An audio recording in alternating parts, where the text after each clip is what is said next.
Alice, you look like a fine-looking broad tonight, ma'am. Thank you, sweetie. You That's look nice of really you. nice tonight. And I don't know, I mean, let the record show. One, I'm tired. Two, I don't have glasses. So you look extra hot. But I think you might be extra hot tonight. I don't know that that's true. So here's my thing. First of all, I don't even know. Did we even play this audio? I don't even know if we did. I don't. The days are too Blurred bungled together. Yeah. So this is just a sneak peek of a interview we did with Scott Brown. And you guys, people on Patreon will probably get that Saturday, and everybody else will get it afterwards. Mm-hmm. But anyway, it's a good place to start because this is just a good look into Joe Biden and how people react to his BS. When you got sworn in as senator, was he like hair sniffing Gail or handsy with Gail, or did I imagine? Yeah. I told him I'd kick the shit out. I told him to stop. So yes. Did you really go through it again, if you don't mind? No, it's old news. It's old news. It is. Yes, he didn't act the way I thought he should, and we called him on it, and that's it. You called him on it to his face, right there. Oh yeah. When you got sworn in, I got now. There are a couple of people who have messaged me who are looking for this, who want to find the lip reading, whatever, and including I think Colley was looking for it, George Colley, the interaction, because most of these are. I mean, there's a bunch of like images of the interactions, and one where Joe looks really happy to be close to Gail. That's Scott Brown, of course. That was Gail Huff as his wife. And somebody made a great point, is that like if the daughters were there, they would have no chance. Yeah. If Ayla and Ariana was there, they would have no chance against Joe. So maybe Scott laid down the law like big Right time. off But the bat, but we talk about this in some of these interviews. He's just not a great guy. He's just not. It's just simply. So and so it's not just the granddaughter stuff and that and the or accusing the border patrol of strapping people. He's just not a great guy, and he's never been a great guy, and he's not a brilliant guy. To me, he's got some education. He's got although he's highly I'm talking about Biden here, not Scott Brown. Although he's highly he comes off self-confident and overconfident, he's very insecure, obviously. Mm-hmm. And he's just not great. His personality reminds me of Hunter. Except for Joe has developed the Senator blowhard, slapping thing. But Hunter's got a little bit of it, too. I think he probably models himself in the old man's image. And these are two of the not the pick of the litter. So anyway, that's a thing out there that just kind of caught my attention. But there's some other things going on. Do you have anything on that? You don't have to if you don't want. On Joe Biden and Scott Brown? Yeah. Not at the moment. No, people will see it. Okay, the we're full gonna interview when it comes out. We have a number of cuts to go through. This is CNN. This is the Gold Star mom Kelly Barnett calls out the media for not covering testimony from Gold Star family. This is with CNN's Jake Tapper. Now, this is the mom who Biden told her that he understood how she felt after he got her son killed with his incompetence because his son died of cancer. Right, but he told her that he came home in a flag-draped coffin, which is not true because he came home. He didn't come home. He was in the hospital. He was already there. He was not. There's no flag draped anything. So this is her with Tapper, and I'll just play it first. 2 years since 13 U.S. service members were killed in that suicide attack at the Kabul airport during the U.S. withdrawal from Afghanistan. This week, some of their families spoke out about their loss for the first time publicly, including the mother of Staff Sergeant Taylor Hoover. His third time on Afghan soil. His concern began the moment that he landed and saw what he saw. His words were chaos, no communication, lack of leadership, He said he never seen anything like it. And like I said, he was in Afghanistan 2 times before. He told me, Mom, I now know that the command cares nothing for us. My son, these 12 others left this earth thinking that their command cared nothing for them. And Taylor's mother, Kelly Barnett, joins us now. Ms. Barnett, I know you've been hesitant to speak out about what happened to your son, and I totally respect that. Why have you decided to talk publicly now about it? Thank you, Jake. Well, if you give me a little leeway here, when I first saw, the text saying CNN wanted to talk to me, I was so happy. Where have y'all been? We need you, Jake. We need you. We need CNN. We need all the other networks to voice our opinions, our truths, and get it out there. We need the country to come together. I want justice for my son. He fought and he died for this country, not for conservatives, not for liberals. He fought for all of us. My job as his mom is to make sure that we come together and make sure this never happens again, and that all of our voices, our truths are always able to be told, and that we get to the bottom of this, so, like I said, that it never happens again. So, kind of taking it to Tapper a little bit. I'm glad she said what she said. It's better than whatever the answer that he was looking for is. Jay Tapper is a hack and a fraud as a journalist. But the "where have you been" is pretty damning. It is pretty damning, yes. But so what I'm going to say is he's a hack and he's a fraud as a journalist. As a guy who has been putting a spotlight on the troops, he has not been a hack. He has been a pro-troop guy. His coverage of Afghanistan and Iraq has been good. He's written books on it as well. So Tapper has skin in this game. But I'm glad that she said, like, where have you been? Where has CNN been? 2 years since. Sorry about that. 13 U.S. service members were killed. Because, yeah, I mean, this should be. I mean, there's so many outrages now. There should be an investigation of that Afghanistan withdrawal. Yep. Period. The end. Like, that should be something that happens. And the idea that, and to their credit, the media did actually an okay job of covering it at the time. Yeah, there was that MSNBC reporter who did a really good job. Remember was her? she MSNBC or CNN? Clarissa Ward? She was CNN, you're right. And yeah, she was fantastic. There was a lot of really great coverage in the media of what was going on there. And they really kind of held it to Biden a little bit at the time, and Blinken and some of these people.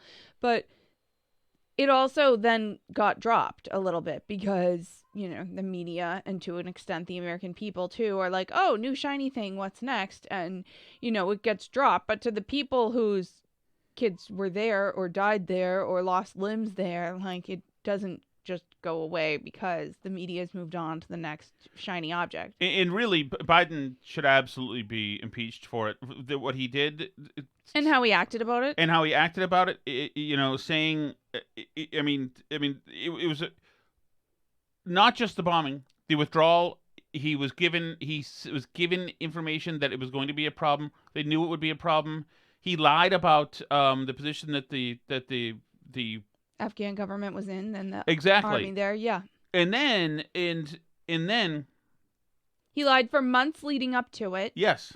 Some Vietnamese veterans see echoes of their experience in this withdrawal in Afghanistan. Do you see any parallels between this withdrawal and what happened in Vietnam, with some people feeling... None whatsoever. Zero. What you had entire brigades breaking through the gates of our embassy. Already, big bluster, Senator. No, none whatsoever. Zeros. I mean it. No. The shouting it down. Obstinate prick who just can't for a second absorb what she's saying. He's just got to bat it away like a freaking blowhard senator. It's so gross. 6, if I'm not mistaken. The Taliban is not the North Vietnamese army. They're not remotely comparable in terms of capability. There's going to be no circumstance where you see people being lifted off the roof of a embassy of the United States from Afghanistan. It is not at all comparable.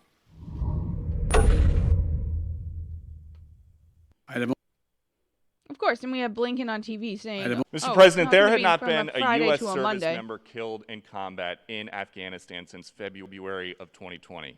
You set a deadline, you pulled troops out, you sent troops back in, and now 12 Marines are dead. You said the buck stops with you. Do you bear any responsibility for the way that things have unfolded in the last 2 weeks?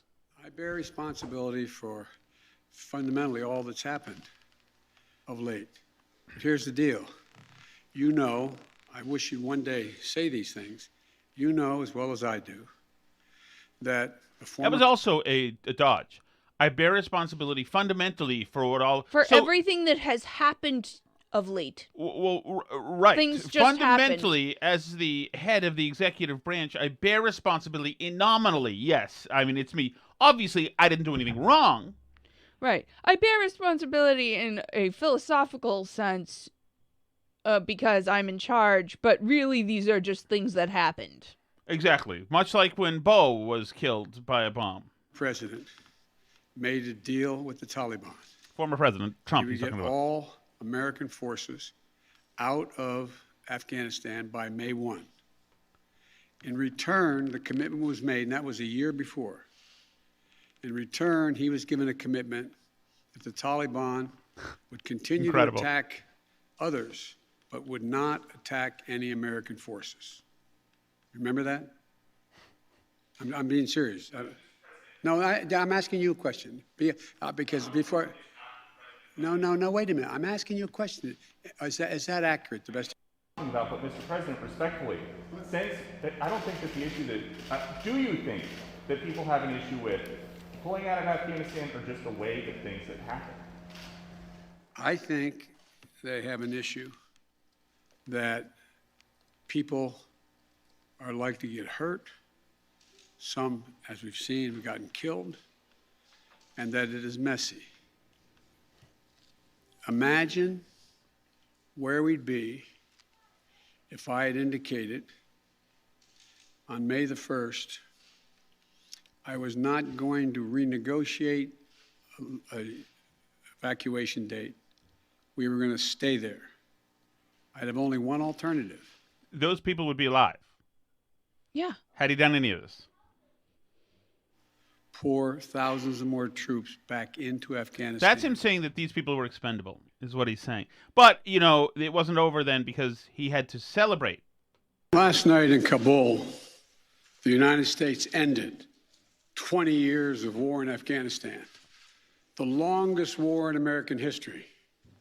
We completed one of the biggest airlifts in history. Airlifts. With more than Historic 120,000 people evacuated to safety. That number is more than double what most experts thought were possible. No nation has ever done anything like it in all of history. Only the United States had the capacity and the will and the ability to do it, and we did it today. The extraordinary success of this mission was due to the incredible skill, bravery, and selfless courage of the United States military and our diplomats and intelligence professionals. So anyway, that's to bookend the Scott Brown thing. He's a jerk. He really is. So let me add one more thing to this. There's this incredible Twitter account here. This story by somebody named Maze Moore. Do you know them? Mm-mm. Maze Moore, video editor, 100% original content. You have seen my work. Has 152,000 followers. Was a blue check mark back when we had this. Followed by DeSantis War Room, Kevin Dalton, 120. Okay, I believe you. This guy is apparently reputable, and this video that's with it is good too. He says in 2013, VP Joe Biden flew to China on Air Force Two. He took his son Hunter with him. Hunter returned to America on Air Force Two with an incredibly lucrative deal with the Chinese. In what may have been the last instance of true journalism by the mainstream media in our country, the press hammered Biden for letting his son travel to China with him on Air Force Two. The Wall Street Journal and New York Times wrote about it. Biden vowed to never again let Hunter travel with him on official VP business. So I looked into it myself. I watched the raw videos of VP Biden landing on his foreign trips, and I found this. Hunter never stopped traveling with his father. Joe brought his bagman with him everywhere. They just didn't exit the plane together. And there's a video here, a couple of videos showing Joe get off, and then the limo about to leave, and then suddenly Hunter scurry into the limo. It's freaking remarkable. I'm going to retweet that right now, Alice. Wow. Good detective work, I guess. Yeah, absolutely. Okay, another thing, right back to CNN, is CNN did this town hall thing where they talked to a bunch of people. Where are these people in Idaho? This is John, what's the guy's name? John, I used to know it. We used to talk to him all the time. The CNN guy, anyway, from Dorchester, Mass., wherever that guy is. Reverence for Ronald Reagan. There we go. But listen. The trust is gone. Friends and family around the table don't watch and don't trust CNN. There is reverence for Ronald Reagan here. But listen. The trust is gone. Reagan's optimism replaced by Trump's grievances. We got to find our own way to take care of ourselves. Reagan's disdain of big government replaced by Trump's distrust of just about everything. I think he thinks he was stolen from him. Still questions about the 2020 election. And I had a lot of people. Well, you obviously asked. Criticism of the Trump prosecutions. But nothing about that deal is the American way. I don't think. And this. If you think the United States should be supporting Ukraine in the fight against Putin, raise your hand. No hands. Nobody. You don't have to be that smart to connect the dots, right? And so is the war to cover up sins committed so you can cover your tracks? There's too much money that's been thrown over there. You think all the NATO countries would do what Biden told them to do because he's trying to cover up some Hunter Biden business deal by... It all depends on how Zelensky, how much dirt he has on Biden to keep the money coming. That's out there. No, because it's real, right? Hey, well, how do you trust when you know the government has shut down Facebook and shut down Twitter and told them to not show certain news stories? A few days here makes clear Trump's grip is very strong. Trump's grip. Grip. I love that. John King says the chat. John King, yeah, that's right. I love it. It's Trump's grip. These aren't freestanding, free-thinking individuals. It's not that the media destroyed all their own credibility with their own actions and social media destroyed all their credibility with their own actions. It's not that. It's that Trump has gripped them. Well, right. And, you know, he came there knowing that they were gripped by something. Something made them off because they weren't believing like he was, like they're not into Ukraine like he is, and they have problems with the media. So that he knows that they're odd and effed up already. He just needs to know the reason why. Oh, I see Trump's grip. That's it. That's why you people are so stupid. So this is him talking to his ex-wife, Dana Bash, afterwards. Okay, tell him to help you.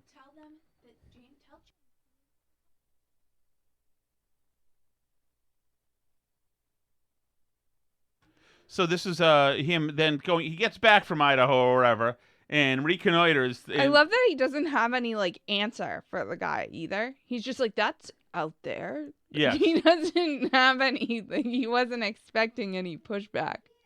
When you hear the Ukraine exchange there, it's like watching the open of an old Tucker Carlson show. He's not there anymore, but that's what it is. And these are busy people. These are hardworking people. There are too many Democrats who want to say they're deplorables or, why talk to these people? Yes, I'm going to condescend in a totally different way than the usual dude. I'm doing it in a different way. They're very hardworking. I mean, they're stupid. There are millions of them. This is a family that literally is an economic anchor in the community. The business started in the basement, employs 80 people. The new solar company employs 15 people. In a part of the country that has been devastated economically and challenged economically the last 25 years. They're good people. They raise money for the Girl Scouts. They go to church. But they believe things that would break our fact-check machine. That's just a fact. And they don't trust us. They think we're part of the problem. Yeah. Well, and that nothing truer has ever been spoken. Yeah. You are the problem. Yes, your fact-check machine is some little dude named Daniel Dale, who's a progressive, radical, insane person. All of you guys are calibrated upside down. You believe that girls are boys. So yes, they're going to break your fact-check machine because they're tethered to Earth still. Speaking of which, CNN tweeted yesterday about a study. They found there was a, quote, small study that transgender and non-binary patients have no regrets about top surgery. Small study finds. Oh, I love that. Small study? No regrets. And that's the headline from CNN. No regrets about top surgery. Small study finds. So that's a CNN headline. And then they wonder why people don't trust them. So as it turns out, as you might imagine about the small study, that's not a great description of what it found. Mostly it was, they dug up 235 people who had had top surgery, and they sent them a survey asking if they liked it. And about 60% of the people responded, 59% responded, and 13 participants were excluded from the study because their regret scores and their satisfaction scores contradicted. So 13 people, they got, 60% back, and then of those, another 13 responses they threw out because they didn't like the responses. So out of what was left, nobody regretted their top surgery. And then on top of that, the median age at the time of surgery of these people that they sent surveys to was 27. And they were all over 18. Every single participant in it was over 18. So that doesn't prove anything about doing surgeries on 14-year-olds. Yeah, people who decide when they're 27 years old are probably less likely to have regrets than people who decide when they're 15 years old to cut off their breasts. Yeah, exactly. Wouldn't you think? So, I mean, I would think, first of all, if they had anybody who was numerically literate at CNN, just the fact that the, quote, study found that 0% of trans people regretted their surgeries, just the fact that it's 0 would raise red flags in your mind, because the regret rate clearly can't be 0. There's no medical procedure for which the regret rate is 0. Of course. That's like not a thing. Of course. The regret rate for cancer treatments isn't 0. There's like no such thing as a regret rate of 0. So you should already be suspicious that they're reporting that they couldn't find one trans person who regretted their surgery in their study. It seems odd. But then you read it and like the study's garbage. But then CNN reports on it like it's a real study. And then they do segments like this where they're like, why don't people trust us? It's so incomprehensible. Trump must have gripped their brains. They've been brainwashed by Tucker Carlson. Even though he's gone, they just still sound like him. I mean... Sir, should we possibly look at our beliefs? What? My goodness, no. Look how we're dressed. We're their betters. We don't have to do an audit on ourselves. This is Bill Gates getting wrecked, Alice, by a female reporter. Are you ready for this? I'm getting so wrecked. ready. What is the downside Bill Gates. of wearing a mask? I mean, God damn it, this is going to be a tough one. it's got to be tough. You have to wear pants. What is this is not the downside of wearing a mask? I mean, it's got to be tough. You have to wear pants. I mean, this is tough stuff. These societies are so cruel. Why do they make you wear pants? I'm trying to figure it out. We're very glad you have yours on. Okay. That wasn't fucking worth it. I'm sorry. I'm sorry, too. Oh, God. I'm sorry, too. All right, what's next up here? The downside. Shut up, Bill. Idiot. Have you been wearing a mask? Have you been seeing this new stuff about sulfur dioxide in the atmosphere? No. So there's this whole new... Did this cause the Maui fires? No. It's not about the Maui fires, but it's a big discussion because I've started to see buzz about this in some like climate change discussions, and it seems to me that it's like kind of an underreported story that people aren't talking about enough. So basically, sulfur dioxide is something that's emitted by a lot of fuels when you burn them, in particular in the shipping industry. Mm-hmm. And a few years ago, they decided to not let people use it anymore, which went into effect.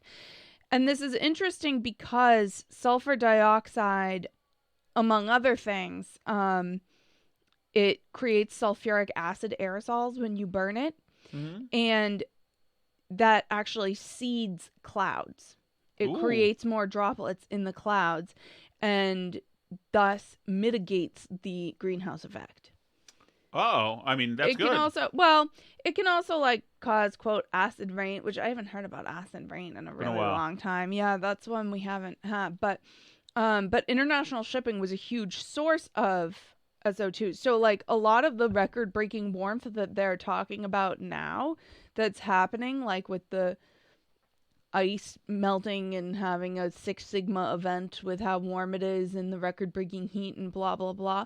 A lot of this, as it turns out, might be because in the last couple years they banned these fuels that have sulfuric dioxide that was going into the sulfur dioxide that was not sulfur dioxide that was going into the atmosphere. They thought they were saving humanity. They expedited the end of humanity. Well, I'm not clear necessarily. I mean, like, just tell me who to be mad at and what lawn sign to have. I'm not sure who to be mad at, and I'm not sure like what the conclusion that the environmental police are going to draw from this is ultimately, right? Because they don't want the sulfur dioxide in the atmosphere either. No. But I think part of the story that we're about to start hearing is part of the reasons our climate predictions never came true is because there was all this sulfur dioxide and now we've gotten rid of it and now they're coming true. I think that's going to be part of the narrative that we're going to start hearing. But yeah, they started enforcing that in 2020. We did it to ourselves. So you stupid bastards. What was the thing in Planet of the Apes? You ignorant bastards. What was it? I forgot that. Did it to ourselves. Meanwhile, Martha McCallum tears into John Kirby. Tell me how you think this goes. The president said, I never talked business to anybody. But Devin Archer testified that the point of putting the speakerphone down at those meetings, which is what Peter was asking about, was just to demonstrate access, that Hunter had access to the then vice president and to sell the Biden brand. So what do you say about that, John? And when will the president actually answer some of these questions to put some of this to rest himself? Oh, my goodness, Martha. I mean, he just did with Peter. I mean, he's the one who called Peter over and had Peter, risk life and limb cutting across that barrier. I mean, he specifically called Peter over. And he knows Peter. He knows Peter's not going to ask some softball question about how his vacation was. He knows who Peter is, and he answered that question. And I don't know what it's going to take. He didn't answer whether or not he was on speakerphone in those meetings, John. He just said, I never talked business to anybody.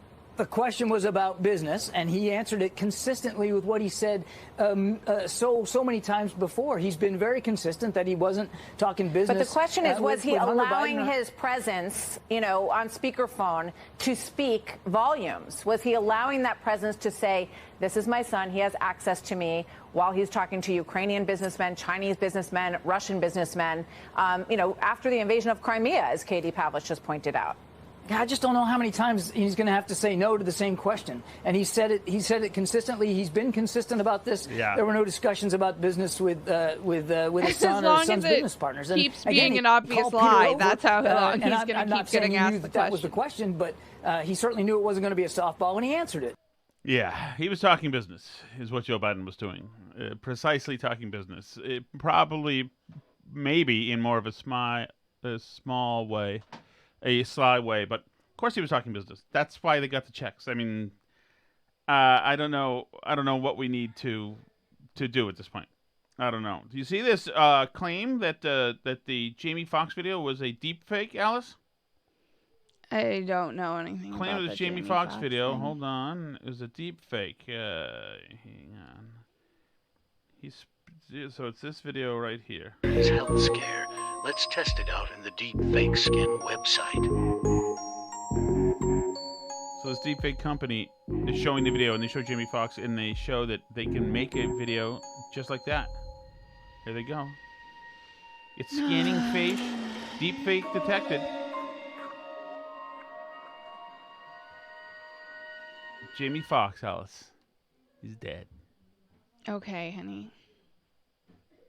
Good. That's good.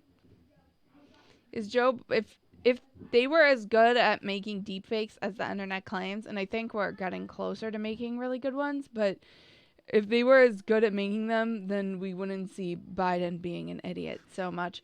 Did you see this this C-SPAN video that I sent us? I just sent it to you again.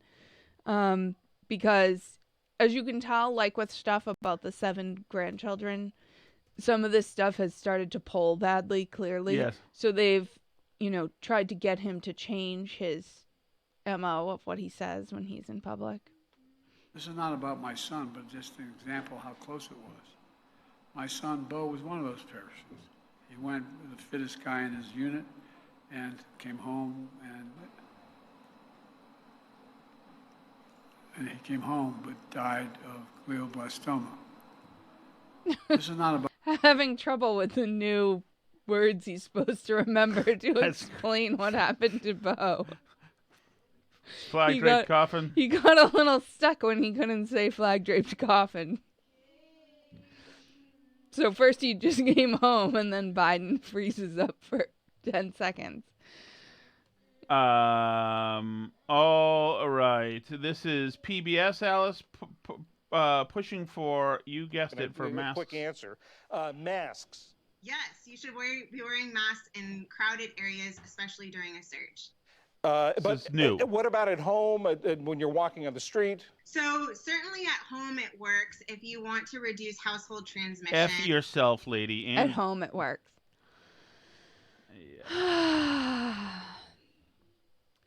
It's another way Biden is trying to clean up his image. And now I have a bunch of grandchildren. They all have Secret Service, and my daughter has Secret Service, and it's just wonderful. and now, see that? I said grandchildren. I mean all of them. All of them. Did you see there's even some publications that have gone back and edited stories? No. Talking about, I think it was People. I have to look back through our messages because it was something I sent us a little bit ago that I hadn't, that we didn't get a chance to talk about. But yeah, I think it was People. They went back and edited a story about Biden's 6 grandchildren. It was like, just a fluff piece that was like, Biden's 6 grandchildren, what you need to know, and here's their names, and blah, blah, blah. And it's now Biden's 7 grandchildren. That's fantastic. So they're like working overtime to try and clean up after all the messes Biden makes for himself on a bunch of these. Because, for them, it's like this stuff never happened because retroactively you get to go into the past and change what you said and didn't believe. Like Joe Biden can go into the past and pretend his dad believed in gay rights. Right. 1951. Right. In the 1950s, we can also go back in time and pretend that we all always said Joe Biden had 7 grandchildren. Yes. And we didn't try and trash the girl's mom or any of the other stuff. They get to retroactively do stuff. They don't get to they never have to live with what they said the last Alice, time. can we get to a one of the most profound, biggest bitches in the history of media? Okay. Ben Collins. Love him. Ben Collins, when did he first start crying? What was his deal he started crying about? Oh, he's the gift that keeps on giving. I don't remember why we first cottoned on to him because he was crying a lot. Ben Collins, Barstool. Now he writes this about Barstool Sports. He's obviously, like an NBC writer. He's such an idiot. He tweets such stupid stuff. And all the he's time. like he's always hurt. He's always hurt, and he was like traumatized by God knows what and COVID and the January 6th. He said he writes because the news organizations picked up Portnoy. Portnoy returned to the Barstool office in Manhattan and noticed nobody was there, and he was pissed off because of it. He's like, where is everybody? Everybody's been slacking while I've been away. So the New York Post wrote it up, which is smart of them to do, because that's good clicky candy. And a couple other people did too. Ben Collins then looks at this and says, Barstool Sports, he says, Barstool Sports owner is upset at his employees Smitty, Nate, Glennie Balls, Marty, Rico, Tommy, Clemmer, Rico, listed twice, or maybe a second Rico, for not showing up in the morning to work on time this morning. Just what a total and utter bitch. Sorry, your work isn't as fun as Barstool. Like, maybe if you cry more, Portnoy will hire you. Like, what's the point? Like, why is he saying this?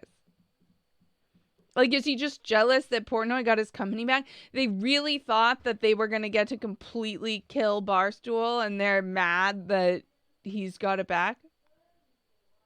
It bothers them that much that there's, like, a small, whatever, sports writing outlet and podcast outfit that doesn't kowtow to them? Yeah. That, like, they have to go out and make fun of their names and stuff? It's just pathetic, and it comes off as, like, weirdly jealous. Yeah, well, because Barstool's still on the ascent, and CNN's on the descent, or whatever this guy's part of. I think he's NBC. Alice, what is the hot sauce? The hot sauce is the Chelsea Fire Wicked Hot Sauce. By the way, feel free to leave these still, because we'll listen to them, and maybe we'll tack them on to our thing. Maybe we'll do something. Just, you never know. Alice and I are going away, but we're going to be, for next week, but we're going to be around in a sense. We'll be on social media. We'll be, we've got some stuff, the food podcast, all you can eat podcast, and the Burn Barrel. We've got some stuff there because we want to give, we want to have something up there. Some name suggestions. Somebody said we should call them bonus barrels. Ooh, bonus barrels. So do they get a number? Some people said, no numbers. It's not a real episode. I think that's probably right. Okay. I think that's probably right. Bonus barrels. Okay, Alice, you told us what the hot sauce was? I got to get more of that for the road, as a matter of fact. What's that? What about Chelsea Fire Wicked Hot Sauce? Nothing. About it? I just got to get some more for the road. Oh, I thought you asked me a question. I'm sorry. It's okay. You're very attractive today. Thank you. Hello, Burn Bailers. Hey. This is interesting. I've heard a lot of talk lately about people that are overpaying for taxes and stuff lately. And I just got my car tax in the mail today. And it's $78.25. But last year, it was like 40-something. Yeah. So I guess mine has gone up too. Yeah, I thought those Not usually good. went down each year. Because your car is, like, worth less money, right? Yeah, but when the short fall on cars came, all the values went up. Oh. You know what I mean? From COVID. There's no we. Not from COVID, from Democrats as a result of COVID. Involved. There's no we. I'm very unhappy. I hear you, Fritz. Yeah. It doesn't seem like a We have a big pile full of bills and stuff. Yes, heartache is waiting on the table downstairs. We're going to try to not look at it until we get by. So Hunter Biden takes his dad out for dinner and gets money to buy a Porsche. Mm-hmm. I take out my dad for dinner and I get stuck with the check. What a world. I hear you, man. I hear you. I also got screwed. My brother got a 68 Camaro, although it was beat up and needed help, and he took it apart and never put it back together. You know what time shot it got, Alice? Nothing? Zilch. Nothing. Got screwed is what I got. Usual bastard. Hey, Tom and Alice. Hey. I just the last weekend I just saw the new Turtles movie, Mutant Mayhem.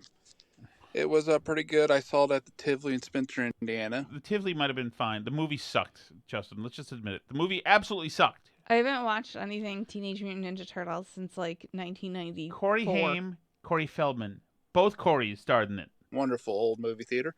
Anyway, I thought it was a pretty good movie. I give it 4 throwing stars out of 5.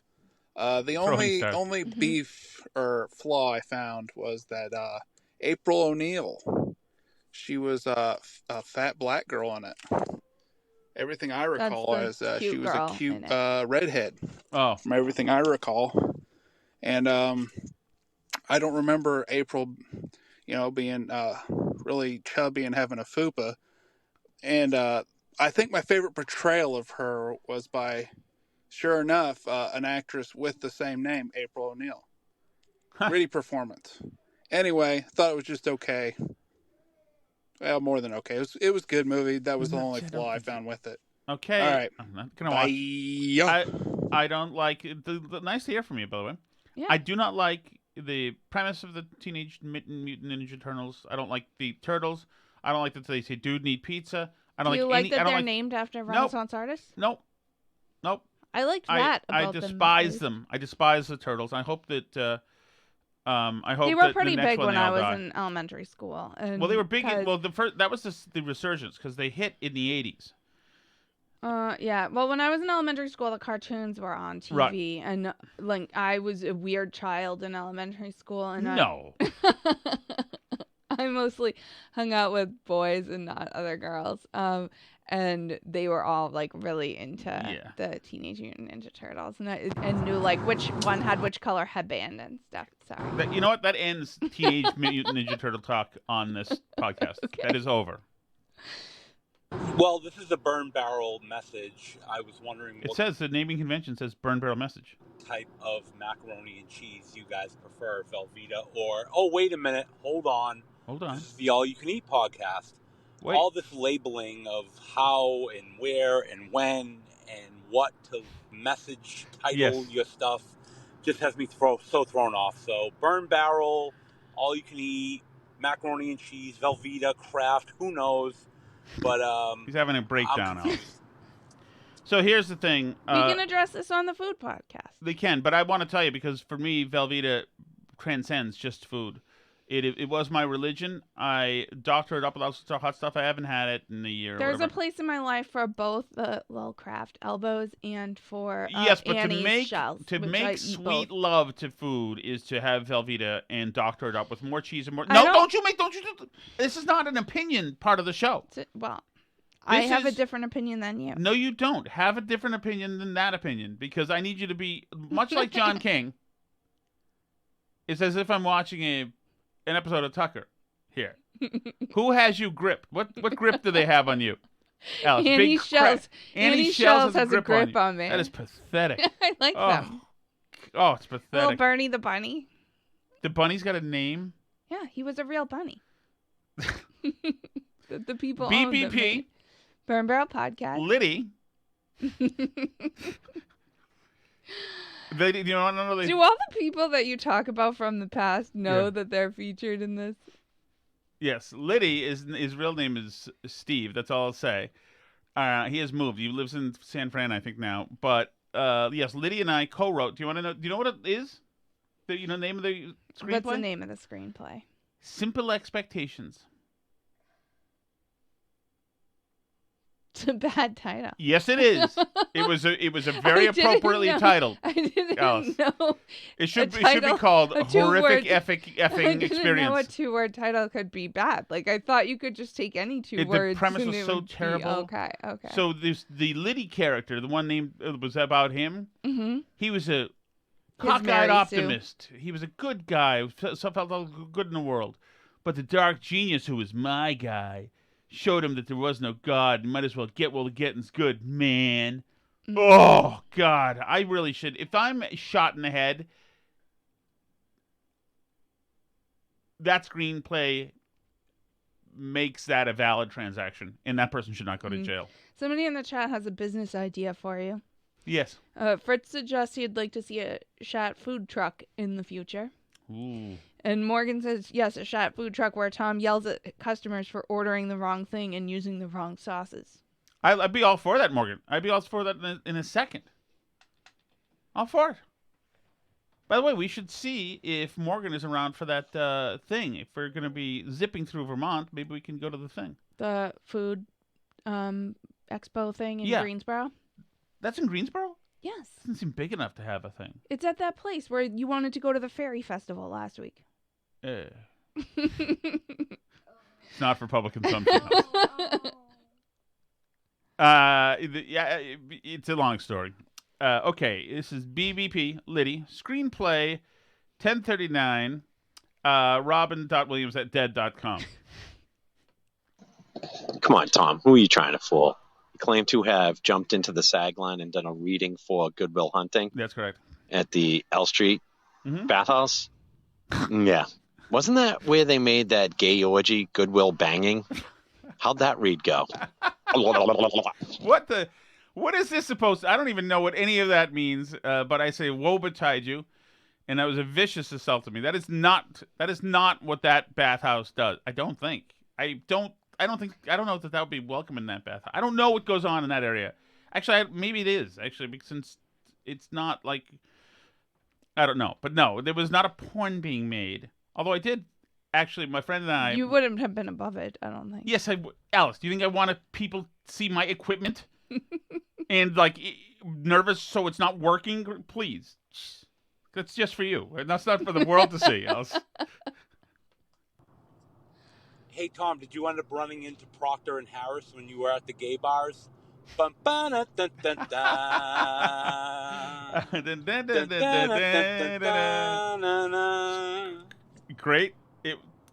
Great scene.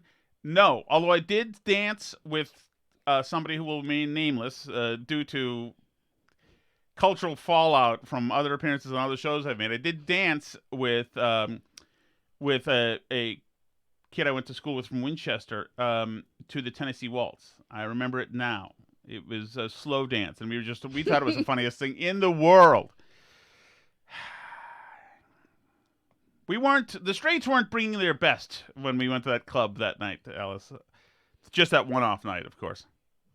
A guy named Paul did kiss me on the cheek one time. He was buying me drinks. Starting to open up. He was buying me drinks, and then later on, I ran into him at the Red Hat. Then you felt you owed him. Hey, who are you to talk? We had this bet, like we were gonna do like a rendition over Todd Feinberg's rant line. Like what we were gonna do is we were going to everybody gets to sing a verse of a song, and then match him up and see and make a contest out of it. And nobody's actually done it. Well, actually, a couple of us did, but we were trying to figure it out. And we had all these different crazy rants, and they were kind of funny.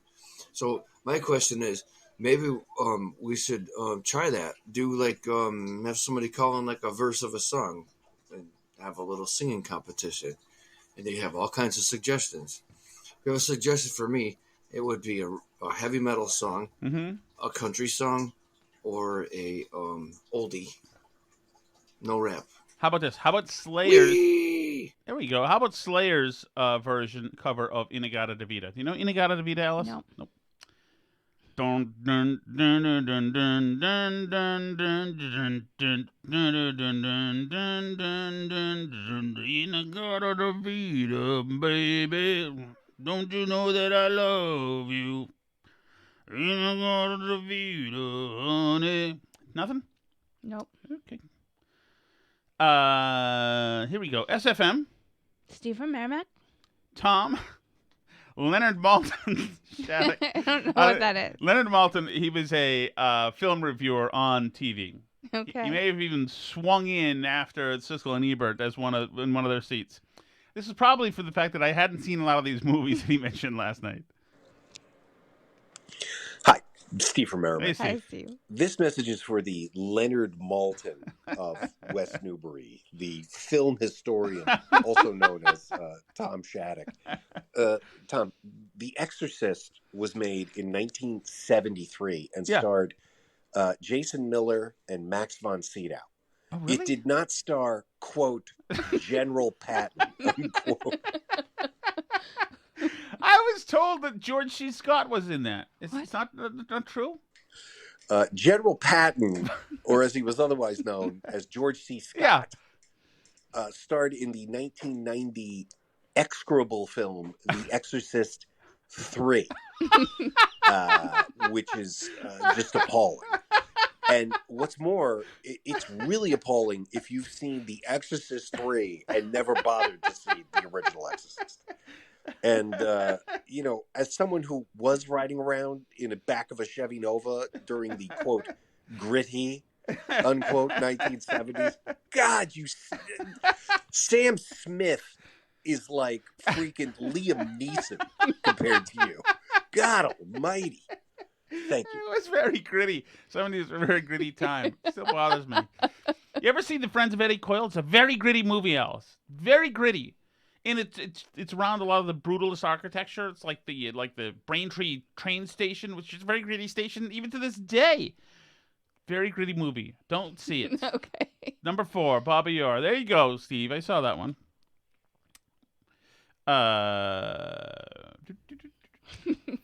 Hey, guys. Hey, Phil. Based on last night's chat, I was amazed.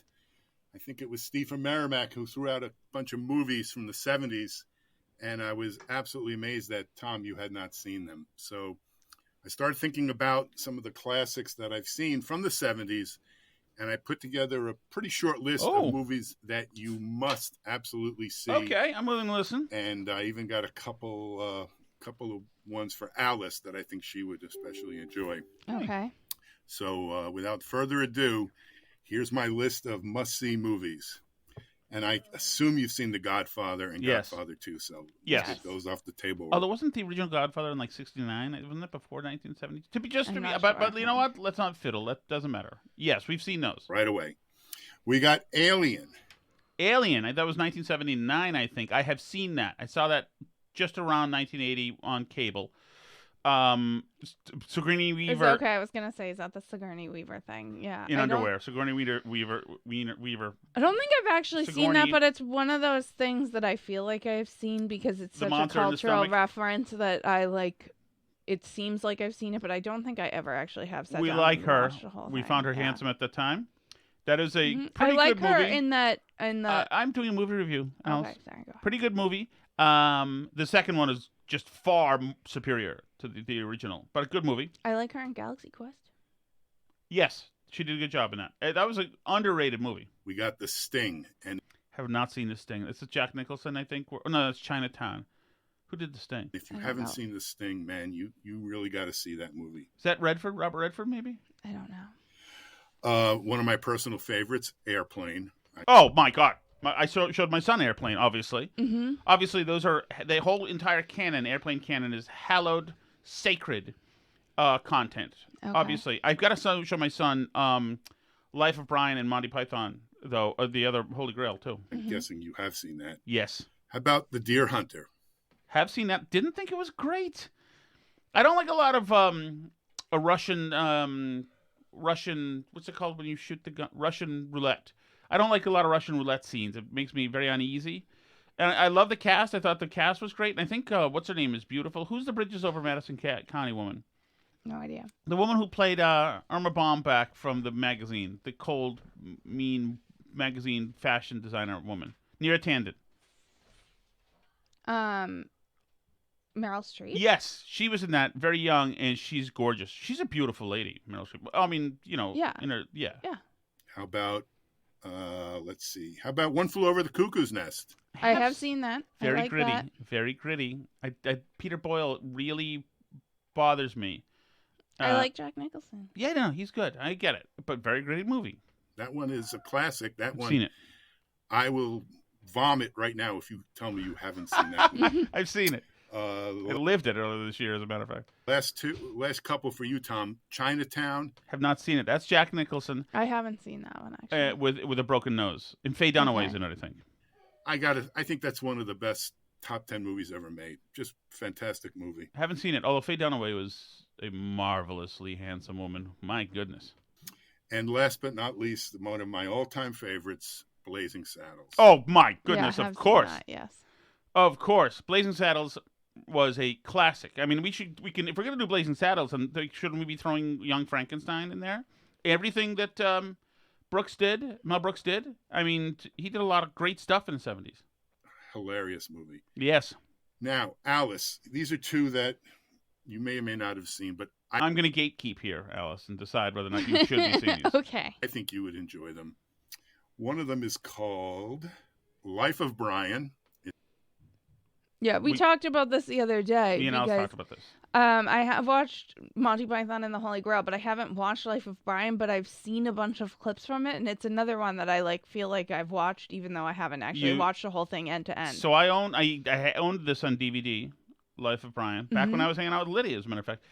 And it has funnier scenes than the Holy Grail. It's not as good a movie, but it has funnier scenes. But it's a must watch because the Monty Python is the Beatles of comedy. It's a Monty Python movie, and it makes fun of the story of Jesus. So, well, let me tell you something. When I saw it, I had never seen, they didn't have YouTube when I was a kid. So I saw it when I was about 16.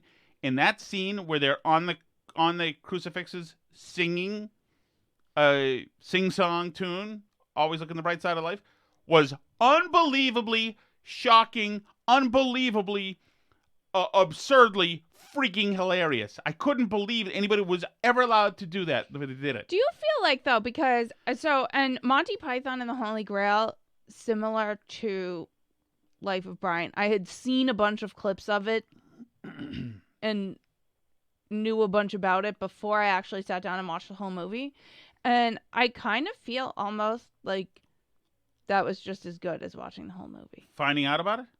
Well, no, but I'd seen you'd small seen the clips from it. We didn't used to have small clips when I was a Well, kid. yeah, All you but had I'd was seen Leonard a bunch Maltin. of small clips, and and it seemed to me that then when I watched it, I was like, the rest of this is kind of like filler. It's great. It's it's such a great movie. Well, yeah, but I mean, I'd already seen the meaning of life was less so. The last one. I don't know. Yes, we'll see. They're a bit anecdotal anyway. Do you know what I mean? Those movies? At No. least Monty Python and the Holy Grail. Not is that the word? Anecdotal? Is that the word I'm looking for? Where it's large wooden badger, Ellis? Well, there's they're little episodic, I guess is the word I'm looking vignettes. for. They have little vignettes. Yeah, they're little vignettes. So if you've seen a bunch of the good vignettes from it, you've basically already seen the movie. There's not really a compelling reason to watch the whole thing from beginning to end. This is the curse of being a math nerd because you're humorless. I don't understand. I've seen the vignettes. I'm sated. No, just let Monty Python be funny. Let them do the work, okay? I assure you, okay? I like Monty Python and the Holy Grail. Don't deconstruct but I just them. think watching the good scenes from Monty Python and the Holy Grail is as good as watching the whole movie. They've thought of that, Alice. They strung scenes together to make a movie for a reason. They had a show with vignettes, too. They made a movie. But it's done in a very... You actually heard the theme song of the show yesterday when I played the Biden clip. But it's kind of like when you listen to an album or something, right? You don't have to listen to the whole album from start to finish every time you listen to it. You can just listen. No.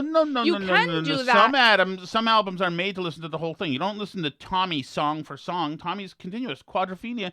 But you can also listen to a song from it. You're not listening to a song from it. No, you start right at the beginning. You can just listen to Pinball Wizard on its own. This date is not going well. Let me tell you that. You can just this listen date now to has one gone song. down to. You can listen to the whole album. This date has now been whittled down to, but she's attractive. And maybe I can ply her with alcohol. I guess that's what's left of this date. Tasteful and humorous way. So, Life of Brian. Yes. And the second one is Heaven Can Wait, and it's kind of a remake Brooks? of an old movie where... Oh, no, that's Shirley MacLaine's brother is in Heaven Can Wait. I don't know what that is. Yeah, the guy lives at the Beverly Hills Hotel. Who's Shirley MacLaine's brother? I don't know. Yes, you do. No, I don't. Celebrity-type person passes away, and it was by accident, so heaven sends him back down to earth in another body, and it's a pretty good movie. I think you would enjoy that one. So let me know what you think of the other movies, Tom.